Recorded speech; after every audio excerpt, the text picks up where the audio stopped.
Halo rekan-rekan, kembali bersama saya Maruli Tua Sinambela. Pada siang hari ini rekan-rekan, di sini kita akan mengulas dengan analisa kita perihal tentang XAU US dollar.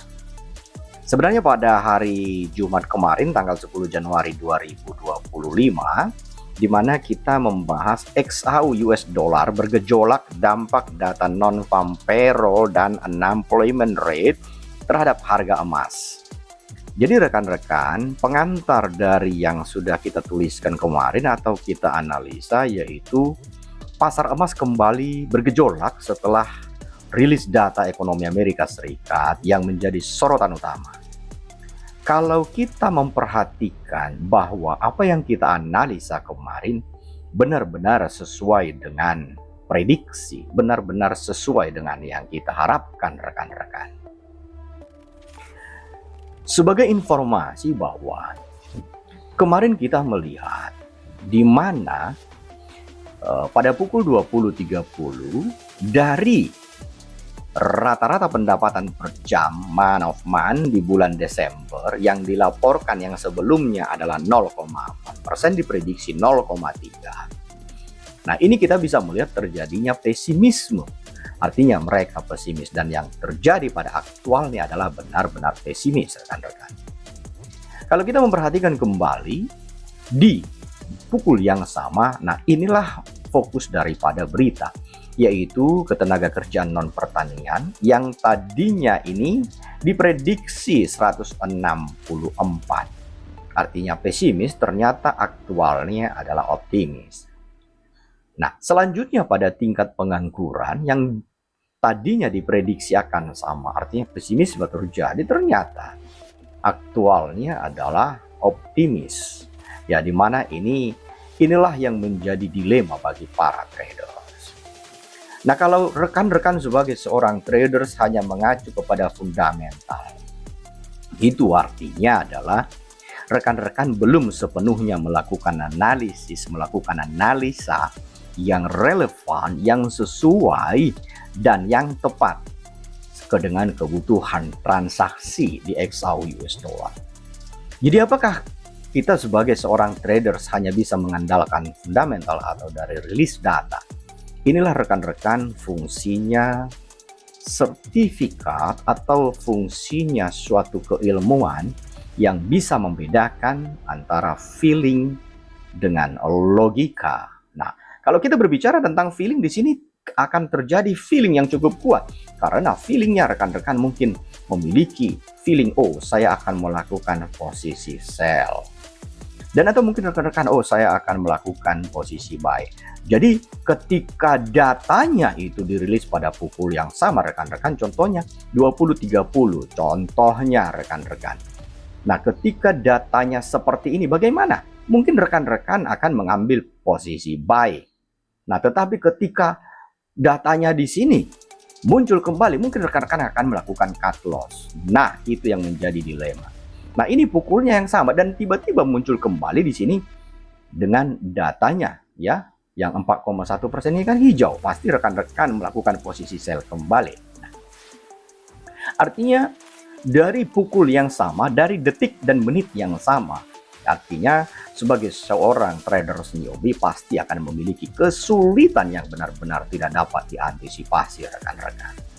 Nah, itulah sebabnya kemarin kita sampaikan bahwa untuk XAU US dollar yang sedang terjadi itu adalah tren dan itu terbukti dengan nyata rekan-rekan.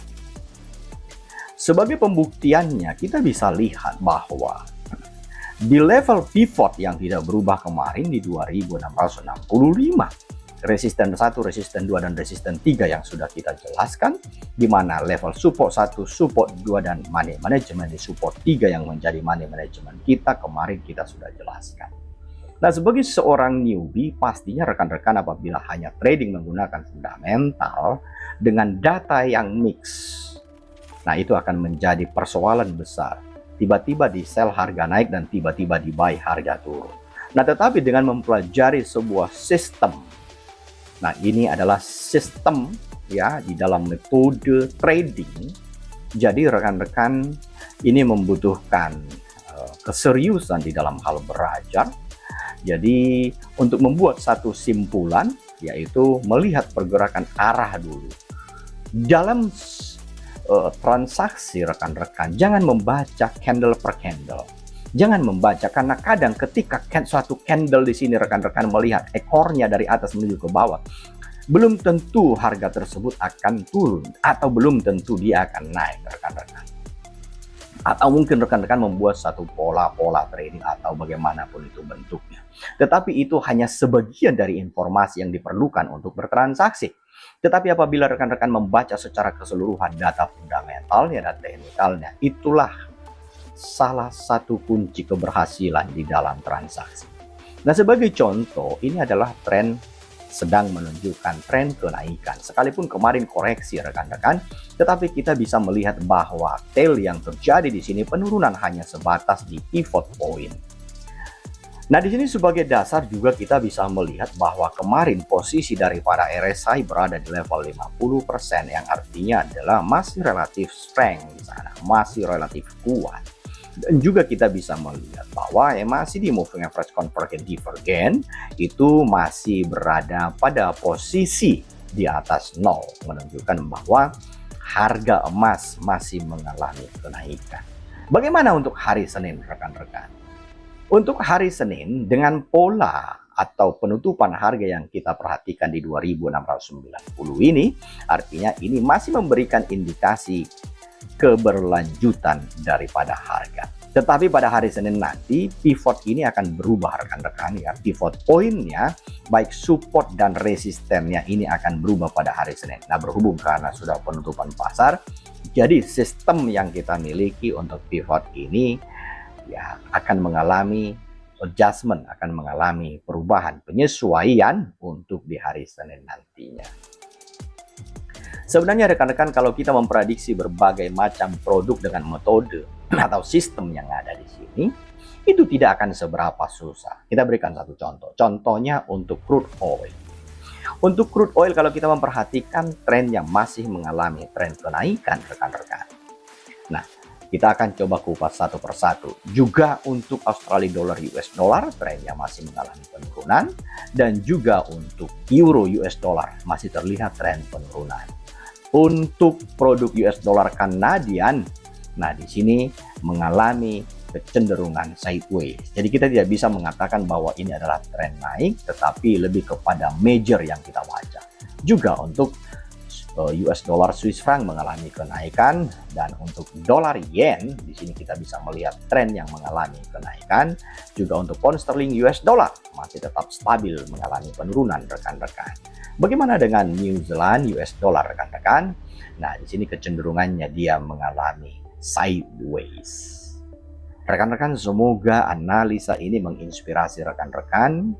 Bukan untuk mengarahkan, dan ini bukan untuk saran mengambil keputusan, tetapi ini adalah saran menginspirasi sebagai edukasi. Saya Maruli Tuasinan Bella, semoga bermanfaat, sukses selalu rekan-rekan, happy trading dan cuan rekan-rekan.